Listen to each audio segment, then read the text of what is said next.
12 जून पासून पावसाचा जोर आणखी वाढणार. येत्या 5 ते 6 दिवसात मेघगर्जनेसह वादळी पाऊस पडण्याचा हवामान विभागाचा अंदाज. जालन्यातील काही गावांना वादळी पावसाचा फटका. घरावरील पत्रे उडून गेले तर काही ठिकाणी झाडांची पडझड. एका महिलेसह 2 जण जखमी. शशांक हगवणे आणि सुशील हगवणे यांचा ताबा उद्या पुणे पोलीस घेणार. बनावट कागदपत्र देऊन शस्त्र परवाना मिळवल्याप्रकरणी करणार चौकशी. कोल्हापुरातील विशाळगडाची अतिक्रमणातून सुटका होण्यास सुरुवात. 106 अतिक्रमणं काढण्यात आली असून अजून 50 अतिक्रमणं काढणं बाकी. नागपूर मुंबई समृद्धी महामार्गावर उद्घाटनाच्या दुसऱ्या दिवशी इगतपुरीतील बोगद्याजवळ अपघात.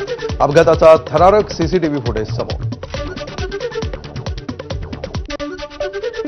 बंगळुरूमधील चेंगराचेंगरीमध्ये 21 वर्षीय भौमिकचा मृत्यू. स्मशानभूमीतच वडिलांच्या अश्रूंचा बांध फुटला.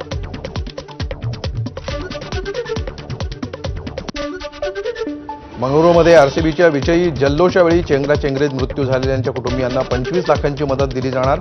कर्नाटकचे मुख्यमंत्री सिद्धरामय्या यांची घोषणा. आधी 10 लाखांची मदत केली होती जाहीर.